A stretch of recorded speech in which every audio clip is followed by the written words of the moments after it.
Hello, welcome to our late night edition of Hotline Live with Record Sport. My name is Daniel Cott. I'm delighted to be joined as always by Daniel, turn the music down, mate. Keith, how's it going? Yeah, good. Listen, let's not waste any time. We've got the boys, Fraser at Celtic Park, Andy in Porto. Go them first and let's get into action. There you go, we've got Fraser Wilson and now Ryan McDonald live from Celtic Park. Here we go. Fraser. Sorry, can't hear you, lads. On you go. He's a massive win for Celtic.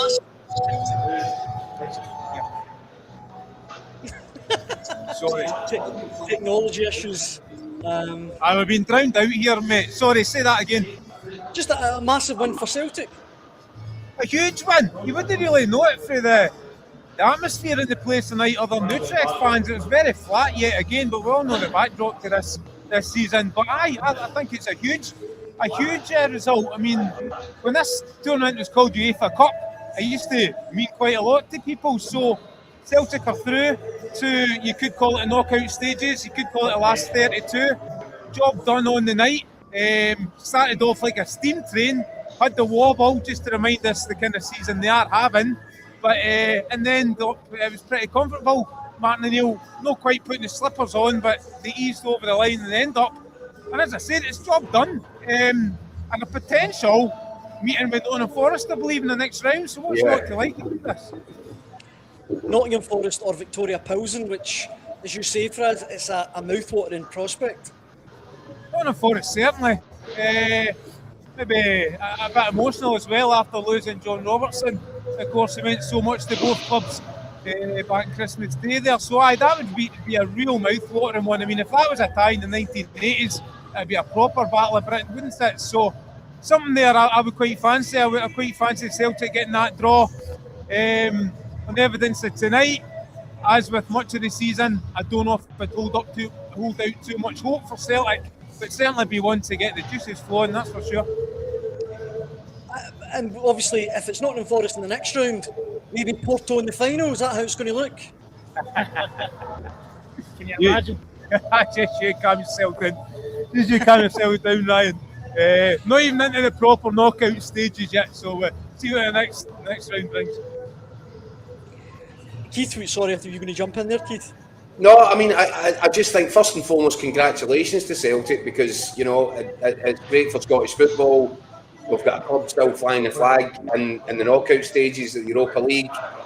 For Rangers tonight, you know, a disappointing end to a really bad campaign, really. But, you know, let's give credit where it's due. And I think especially, guys, to Martin O'Neill, because I'm not sure this happens without his intervention. He's come in, the win away to Feyenoord, point away against Bologna, finishes the job tonight. I don't think, I don't think anybody is underplaying the role, the kind of significant contribution that Martin O'Neill has made. But you know, this is another big feather in his cap, and there is something of a fairy tale about this. It has to be Nottingham Forest now, doesn't it? I mean, it's starting to look as if he's writing his own script. And I was joking a wee minute ago. Oh, sorry, go on you go, Ryan. Yeah, I think there's just something special about Martin O'Neill in Europe. You know, he's got such a huge legacy, and you know, he's still got looks like he might still have another chapter tonight in his Celtic story as well. So, like you say, it's just kind of, I suppose these things just all kind of fall into place, don't they? Kind of written in the stars. Martin O'Neill going back to Nottingham Forest, obviously John Robertson nostalgia as well. So, yeah, I mean, I know Celtic have been up and down, but you just never know, you know. Martin O'Neill was at the Nottingham Forest game in FC Mitchell and blew them away, so he has been watching them. And, you know, I just feel that Celtic under Martin O'Neill are capable of getting a result in Europe. You know, we've seen it against Bologna, we've seen it against Feyenoord.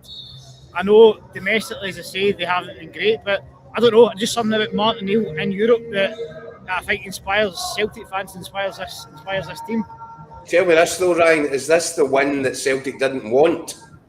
Given, you know, the situation they're facing domestically right now, 2 more fixtures thrown in, at least 2 more fixtures into a critical point in the season, an Old Firm game thrown in there as well. Could Celtic have done without this one? it certainly doesn't help them, does it, in terms of their domestic battles? But I mean, the whole point, the whole reason Celtic fans have been kicking up a fuss since the start of the season is because there's been no progression in Europe. So now they've got a chance to progress in Europe, and this is a competition that Celtic fans have been saying, actually, I wouldn't mind, giving it a go and seeing how far they can progress. So no, I think this is a big opportunity for Celtic to. I mean, if you look at the remaining teams, I don't really think there's that many teams that Celtic should fear. So again, I think this is a big opportunity. Celtic belong in the European stage. They should be fighting across 3 or 4 fronts. And fair enough, people will point to the title being a priority, the title being a priority. But so should Europe as well, because Celtic have flattered the sieve, and that's putting it nicely. They've been totally mediocre in Europe over the last 4 or 5 years. And with Martin Neil at the helm, as I say, who knows what's possible this season. What would that say for the mentality of this club, for the mentality the players are signing, if they wanted to pass up the opportunity to get into knockout football and European football? That's what this club supposedly is built on. They're supposedly a club that wins, supposedly a club that thrives in European football. So I think it absolutely has to be. It was an absolute must to get through the night. And I don't like that attitude. That it's not what they wanted. I think it's everything Celtic should want. And Martin O'Neill was quite clever in his pre-match comments when he was asked if he had a squad strong enough to have a right crack at it if they did get through tonight. And he actually said he wasn't sure of that, which made it perfectly clear that what everybody knows, they need 2 or 3 bodies ready to hit the ground running in the door in the next 2 or 3 days before this window shuts. And any update on that, lads, before we hand over to Andy? Any update on potential transfer activity over the next couple of days for Celtic? Well, I think that's something the manager's going to be asked about. I'm sure Mick Gannon will be at the forefront of that in the coming minutes or so. So I'm sure we'll hopefully get an update on that before the night's out. Safe to say, I'll be hell to pay if there's nobody in the door, Keith. Yeah, I mean, it's obvious that we spoke to the manager in yesterday's press conference, and he made it clear that he's after an explosive winger. So that's top of his wish list. I think Celtic could definitely do another striker. I do think they still need a dynamic midfielder. May not be a priority, but I do think that they miss a bit of legs in the engine room at the minute. But saying that, Engels was excellent tonight. McGregor barely broke a sweat. Nygren on to 14. Yeah, sorry, Engels was decent tonight. McGregor barely broke a sweat. Nygren was excellent. So yeah, I think there's definitely work to be done, and the fact that Celtic are now going to be having an extra 2 games to negotiate, then it just puts the pressure on the board to back the manager and maybe get an extra signing in. If they're planning for 2, it might be 3 now. Well, you can add a centre half to that mix as well. With Austin Trusty suspended for the weekend, that just shows the lack of depth they've got at the back. So they've not got the problems to see in the next few days. I think that's 4 players we've just counted up that they need in the door. That's true. Well, 29 days into January, it's not as if they've not been pushing the boat out for it. Well, proof will be in the pudding. Guys, we'll let you get up the road and let you get on your post-match duties, but thanks so much for joining us on the Hotline Live. No problem. Thanks, fellas. Cheers. Cheers, guys. As you say, Keith, we are also joined by the one and only Andy Newport, all the way from Portugal. Andy, sorry for keeping you waiting there. Well, he's just as usual come to me. That's the sound disappeared, so let me come off and try and come back on. Okay, no worries. We're having a worse night than TNT Sport. Honestly, it's one of those nights. But huge win for Celtic, Keith. A lot of people are saying, look, and I could be totally wrong about this, I was led to believe it's 13th or 14th place that Celtic play in the Europa League. So we're Nottingham Forest or Pilsen. A lot of people saying now it's actually Ferencváros or Stuttgart. That's 6 teams now that I've heard that Celtic and Portugal get. But I think it is the Nottingham Forest and Victoria Pilsen. Me too. Combination, but I've not had time to research it because we've had to jump straight on here. But I do believe it's Nottingham Forest and Pilsen, and I do believe that's a story that, as we said, is written in the stars. But let's get to Andy, because he's standing in a mixed zone, and any minute now the Rangers players are going to start trooping out, and Andy's going to have to go and interview them. I can hear you now, boys. It's good to hear from you. These Sorry to technical, keep you waiting there, Andy. these technical gremlins get us every time. How are we anyway? How's things over in Portugal? Obviously, Rangers' winning streak is over, but Yep. how did they play tonight? Yeah, well, they started off great. The first 20 minutes, they were very competitive. They were in it. They went bold. They pressed Porto high, and they got the rewards with that early goal from Jedi Gisama. But they just, Porto are a team that are pretty serious operators. I think they've only lost twice out of 30 games this season, unbeaten domestically. Obviously, I think they're third favourites to go and win this tournament now, and they showed why. The first half goals took them really clinically, but that's not to say that Rangers didn't, shoot themselves in the foot. I mean, I think they'll look back and set a couple of goals and not be quite happy with how they conceded. Obviously, an own goal for Manny Fernandes for the third. James Tavernier gets himself in a horrible mess with Jack Butland for the second, and then an opener, the equaliser comes from Nico Raskin getting too tight in the middle, and Rangers just failing to pick up the loose ball in the box. So yeah, I mean, it's Porto were clinical, but Rangers, I think, can look back at the goals and think they could have certainly stopped all three. There was plenty to play for though, Andy, wasn't there? There was coefficient points tonight. We all know that Rangers could potentially. There was the aspect that they could get into the Champions League directly if they win the league this season. But it's all about the league now for Rangers. Yeah, and this whole game was about trying to get in here and out of here without any damage, whether it be morale-wise or injury-wise, fitness-wise ahead of Sunday. Hibs, that is the crucial key game this week. The one, this was a dead rubber effectively. Yeah, we know about the Champions League effect. That sort of took a bit of a dent last night with Olympiacos beating Ajax. They've sort of moved ahead of Rangers in that coefficient rankings. So this was all about, just not suffering any sort of major injuries or anything that would disrupt the feel-good factor that's gone with Ibrox for the last wee while under Danny Rowe. Yeah, of course, the fact that it's the first defeat in 9 games will hurt, but they'll have a big smile on their face if they can go to Easter Road and get a result that keeps them right in amongst the pack at the top of the table on Sunday. And how do you feel about that, Andy? What I was asking the boys at the Celtic game there. I think Rangers will be, as disappointing and as difficult and as bruising as this Europeans campaign has been for them. I think they're delighted to throw it in the bin now and just concentrate completely on domestic. And I wouldn't be surprised if there's a bit of them thinking this is great news that Celtic have got 2 more games in Europe to sort of get in the way. One of them, I think the second leg would just be before the Old Firm game at the start of March. So yeah, I mean, that's a week that Rangers can now sort of look to prepare for, get themselves recovered from what they're doing the week before that, and get ready for Celtic. Obviously the Celtic are going to have 2 big games, sapping games to deal with on top of their league duties. So listen, it can go both ways. If Celtic can get a couple of results against who as they're facing, then they can carry that momentum. But listen, I need to go. That's Manny Fernandes here to speak to, so I love you and leave you, boys. Cheers, Andy. Cheers, bye bye. Knew that was going to happen. Do you know what happened there, KC? I stumbled my words there. My laptop completely froze, and I thought, this is it. This is one of these nights. But thankfully it came back. And I need to say, before we go any further, Rebel in the comments has been saying it since we come on, and apologies. It is Ferencváros or Stuttgart because Celtic dropped to 21st on the table. So that's been confirmed. If they win that, they could play Forest in the next round, but Ferencváros or Stuttgart next for Celtic. So possibly Robbie Keane. Exactly. That'll be an interesting prospect. Yeah, I tell you what, I would hope from Celtic's perspective it's Ferencváros, because I think that's really a winnable tie. Stuttgart will be difficult.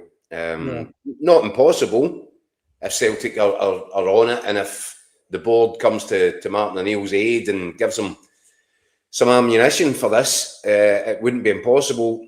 But Ferencváros, I think that's the one, if you could handpick it right now, that's the one you'd pick. Yeah.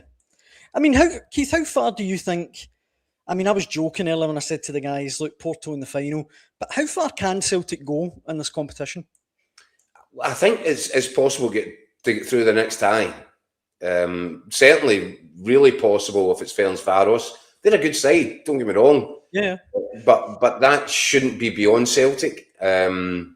Stuttgart will be difficult, but as I said, if Celtic can get some reinforcements in through the door over the next couple of days, improve, upgrade in certain areas of the team, you know, Celtic have shown the away performance against Feyenoord, and at various points over the last 12 months, when they're on their game, they're solid. They're a decent outfit in European terms. They're not going to win this tournament, Dan, and I wouldn't bother looking out flights for the final. But they could certainly make it into the last 16. And if the draw goes in your favour in the last 16, as we've seen, has happened, you know, a couple of times with Rangers over the last few years, things can build, momentum can build. Next thing you know, you're a game away from a quarter final or whatever. So, but yeah, I have to be honest. I think that in a normal season, in ordinary circumstances, that this is where everything's at, you know. But Celtic started this season with the fans saying we didn't want to play Europa League. Mm-hmm. They were almost boycotting it. Don't want to be there. Not interested. We're a Champions League side. So it started there, which was weird. The group stages ended tonight, and it was a bit surreal as well because the fans didn't really engage with it. The fans have a million reasons right now to feel as if they're being a bit let down by the football club. But I would still have expected a little bit more sort of connection with the game tonight. There was a disconnect again. I don't know if that's because they were anxious about how it was going to go. Certainly for long spells of that game. And you know, Utrecht went into this match tonight having taken 1 point. So they look and sound like whipping boys. They're actually, that's not fair. They were actually a pretty decent side. They played well tonight. Yeah. Utrecht, they popped the ball around really impressively for long spells of the game. There are a couple of key performers. Blake there, who scored a terrific goal. I thought Blake was brilliant. Yeah, I thought the boy Rodriguez in midfield was really impressive as well. So that wasn't as bad as Utrecht's results have been up until this point. The fact that they were coming to Celtic with nothing left to play for, you would think that they're just like whipping boys. They didn't look like whipping boys tonight. And that's no slight on Celtic. I do think it was you know, you take your luck when you can get it in Europe. For Celtic to be 3 goals up inside of the first 19 minutes made it a less stressful affair than perhaps it might have been. Yeah. And obviously there was a bit of fortune in the way that Celtic got themselves 3-0 up. Started like a train, you know. Great first goal. Kieran Tierney sets it up, Niven puts it away.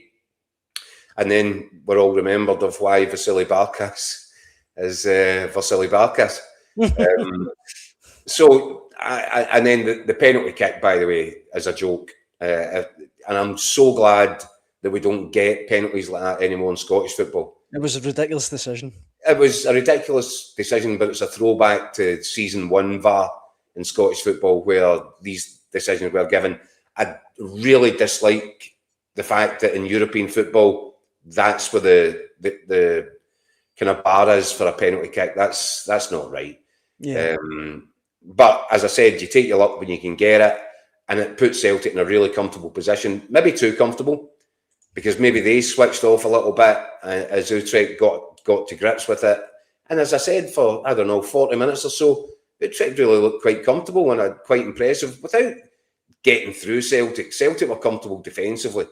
But I think they switched off. They came off the game a little bit in the middle of the pitch.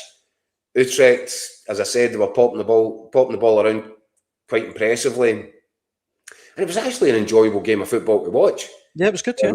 But I have to tell you, when it went to 3-0, I thought, right, I might switch over now, see how the Rangers game's getting on. But as I said, TNT have had the biggest disaster in Europe, and you need to throw a 6-6, and I don't know what else you had to do to try and find access to the Rangers game. So when I realised all that was involved, I just went back and watched the rest of the Celtic match, and I was pleased that I did, because, as I said, it was an enjoyable 90 minutes to watch. I'm glad that Austin Trusty got his goal when he did, because I think that really settled some nerves, because at 3-2, you're wondering if this goes either way. Although, if you're watching on TNT, you wouldn't know, because somebody pulled the plug on it for about 5 minutes. That was mad. I honestly was panicking. I thought it was my telly, but thankfully it was everyone's. Yeah. We've got plenty of comments coming in, Keith. Mark was asking when will Celtic find out, and I believe the draw is at noon tomorrow. Yeah. So they'll find out then. But plenty of other comments coming in. Let me throw a few of these at you. Ross says, good result for Celtic, but will the extra games come back to bite them in the title race? The Green Machine says, we need more quality to have a decent run. Kev says, the squad's not good enough. David says, no, the disconnect is because an incompetent board who can't sign players. Yeah, of course. And then a lot of people, Keith, getting on Kasper Schmeichel. I mean, Rebel says Kasper looked guilty in both goals tonight, I'm sorry to say. And Tone says Sinazala needs to be the number one now. I think that's pretty harsh. Schmeichel made another brilliant save tonight. He did pull off one really good save, the one that he tips over the bar. I think a really crucial point in the game, by the way. Utrecht's second goal, though, he was really guilty for. I thought it was really soft. I'm not sure if he was unsighted. Was that the first or the second? That's the second one, I'm sure, Blake. Yeah, I just thought that was a terrific goal. Look, I don't think Kasper Schmeichel's covering himself in glory by any stretch of imagination this season. But there have been games, big games, Bologna included, by the way, where he's made some incredible saves. I think he's still a brilliant shot stopper. Yeah, his reflexes. He stopped one at Tynecastle, point blank, threw his right arm out, made a brilliant save. I think from, was it Kisarides or Braga? That's right. And I think he's becoming a bit of an easy target. And I do still believe that at big moments in big games, Kasper Schmeichel has come to Celtic's rescue. Although I do accept there are moments when he does look kind of worryingly short. I often find with Celtic, actually, particularly in these European nights, Kasper Schmeichel will give you the gauge for what's going to happen in the first 5 minutes of the game. If he goes to kind of knock the ball out to a fullback and it goes flying out 30 yards into the stand, or it's short and lets somebody in, that's usually the way the 90 minutes play out. Yeah, I know what you mean, yeah. So he is a bit flaky. He has been flaky this season, but at big moments in big games, he's pulled off some fantastic stops. So, look, do Celtic need an upgrade in that position? Yeah. Is he one of the key issues for this window? I wouldn't have thought so. I think there are other areas which need recruitment and upgrading. And Celtic have only got, what are we now? So Friday, Saturday, Sunday, 4 days left. So yeah, a new number one I wouldn't have thought would be a priority. I'm not sure about Sinisalo. I think Kasper Schmeichel will stay as Celtic's number one till the end of the season. But yes, in the summer, I think it would be time for everybody to shake each other's hands and wish each other all the best. And Celtic need to get themselves a real long-term, top-class sort of number one goalkeeper, yeah. I mean, the summer for Celtic, they're going to need a lot. Well, Celtic are looking at this summer the way that Rangers have looked at the last few. Aye. Major rebuild is required. Yep. There's going to be lots of players that think they've done their time and want to move on. We know, some main protagonists there. And Celtic are going to have to really push the boat out in terms of incoming and really reshaping and revigorating the whole squad. But these guys are still there just now. They've got themselves through into the last 32. They're still in contention in the league. I know there's been a lot of doom and gloom. This season is a long way from over for Celtic. Yeah. But I do think it's critical that Martin O'Neill gets some help before Monday night. And I worry about that because the lack of urgency, the lack of strategy, the lack of ambition from the board has been almost jaw-dropping. And this is a board with previous, but even by their own previous standards, this has been really shocking. Mainly because how bad it was in the summer. You thought they had to respond with urgency in January, and it's not been there. And you start to wonder why that is. There's certain deals floating about just now that Celtic can do with their eyes shut. They've got enough money in the bank. and yet for whatever reason, clubs like Norwich are getting in front of them. You know, for a player in Casper Holm that you would think he's definitely an upgrade. You know, he's a quality player. So no matter, and we talked about this the other night, no matter who takes over in the summer, no matter what the long-term future looks like for Celtic, that's a signing that they should be making. And if they lose him to a club like Norwich, it gives it pours more fuel in the fire. Celtic fans are clearly unhappy. They've got every right to be unhappy with the way the board is conducting itself right now. In the next couple of days, no matter what they do, I don't think they're going to win the hearts and minds back of the supporters, because bear in mind, transfer window might shut at the end of January, start of February, but it's been open all this time, and Celtic have had to be playing games that are making or breaking title defences, going for Europe. Martin O'Neill has superbly kept everything going, kept the results ticking over, but with absolutely zero help. And I don't think the board will be forgiven for that, no matter what they produce out of a hat over the next couple of days. You said there, Keith, for whatever reason the window's been like this, and I get I'm asking you to look into a crystal ball or whatever, but why is it this way? Why has it been so difficult for Celtic? Why are we sitting here going into the 30th with 2 loan signings? I mean, what's going on? I reached the conclusion, Daniel, and it's hard not to, that simply people in there that are out their depth, that are just not good enough, not competent enough in the roles that they've been given by the football club. There's no excuse for it. Celtic they're a wealthy club. They've got millions, what we're saying, over 70 million sitting in a bank account right now. And then, Keith, it's worth saying, with the knockout tie they've guaranteed themselves tonight, I mean, that will be what, prize money, to full house, at least another few million quid. Yep. So I think that the lack of ambition and the lack of joined up thinking, the lack of urgency has been absolutely staggering.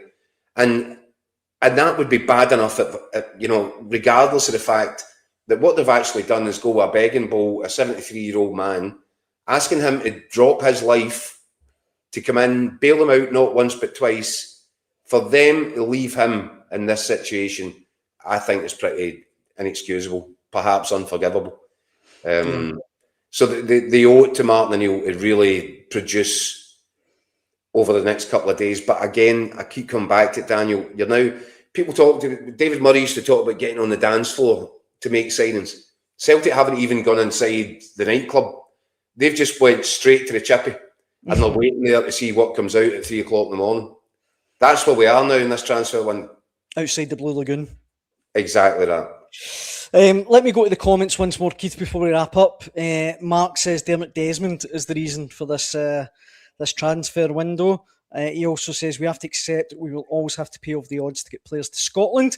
Sean says Celtic would be out of Europe without Martin O'Neill, so the absolute least they can do is spend what we get for progressing. Barry says we need quality, not quantity, and to get players off the wage bill. Rooney says this win's going to come at a huge cost. Watch and see. And finally, Keith Ross says, Keith, do you really think Celtic can't win this tournament? Rangers got to the final in 2022 against tougher opponents. No, I don't think Celtic can win this tournament. Okay, cheers. I mean, listen, Celtic are struggling right now to win the Scottish Premier League, and they face a real battle to do that. Does anybody really look at that Celtic squad right now and say that's a Celtic squad that's equipped to go and win a European trophy? Look, maybe some will. The season's been that mad, Keith, that you can't predict anything, can you? Well, that is true, and it's I guess it's fair to point to Rangers getting to a couple of finals over the last wee while as well, and say it can be done. I just think it would be a really long shot, and if I'm perfectly honest with you, I don't have a lot of faith in this Celtic side right now. Yeah. They're really flaky, they're really up and down, and I'm talking about not even week to week. I'm talking about during games. They can't get a 90-minute performance out. They're good for 20 minutes. They're really bad for 20 minutes. They're average for 20 minutes. So no, I don't think this Celtic squad is equipped. I think they've got a manager that's working minor miracles just now with what he's got. But who knows? You know, if they were able, and they certainly got the finances to do it, if they were able to you know, pull in at least 3 major significant signings, guys that are a real calibre, a real quality, it'll certainly give them a chance of doing something. Right now, no, I think getting through the knockout stages was about as big an achievement as this Celtic side is equipped to take on. There is a chance for them in the round to get through to the round of 16. And I think that should be the focus right now. Although there is a part of me that thinks it's a distraction. Celtic can't win this. I think the main priority for Celtic has to be domestic. So you wonder if there is going to be a price to pay for getting through here. Again, it all comes back to one thing. The Celtic board need to help Martin O'Neill, and they need to help him quick time. I'm getting accused, Keith, in the comments of sitting in the fence. William says, what do you think? I'm always sitting in the fence. Look, for what it's worth, I agree with you, Keith, that Celtic just don't have the players to go into a long European run. However, as I mentioned a minute ago, it's been a crazy season. You never know. Ferencváros tonight, for instance, get beat off 4-0 off Nottingham Forest. So if they get them, you know, fancy your chances of getting through. And Kaiser says here, 80% of the side took Bayern to the wire. If they recuperate that form, they could well win the Europa with prudent investment. Again, it's all going to hinge for me on the next few days, and I don't hold my breath that Celtic are really going to pull off anything major, sadly. Yeah, listen, even if they do, I still don't see Celtic winning the Europa League. Nah, I think that's a very fair point. And I think if they get to the end of this season and they've not won the domestic league, that's where the real issue will lie. Yeah. So that's for me where Celtic need to concentrate all their efforts. But that still requires bringing in a level of player which is better in a number of positions to help Martin O'Neill achieve this. Because right now Celtic are third favourites in their own backyard. Never mind the Europa League. Absolutely. I think that brings us to the end of our late night edition of Hotline Live. Thank you so much for the comments and staying up late with us. We massively appreciate it. We'll be back on Sunday, Keith, 6 p.m. Yeah, you won't. Listen, I was trying to keep that away from that. No one's going to tune in now. They only come to see me. Well, that's good because that takes the pressure off me then, doesn't it? Very true. You'll be back on Sunday at 6 p.m. After the games on Sunday. Yeah, and you know what, Dan? Here we go again. Strap yourself in, because as I said, European football this week in particular has been a bit of a distraction, and maybe a nice distraction. Certainly for Celtic, that's been an enjoyable Thursday night. It's another milestone in the season ticked off. They've got through. They've got the draw to look forward to, but all the mayhem returns at the weekend. And we just don't have a clue what's coming next in this domestic campaign. So I'm looking forward to it, and I'm looking forward to joining up with our audience and the people that send in comments, and we'll go again Sunday and see where we are by then. Well, the next chapter of The Asylum will be on Sunday, and we'll be here to cover it all. But for now, thank you very much for watching. Keith, sleep tight. Will do it. And we'll be back on Sunday. Cheers. Cheers, buddy.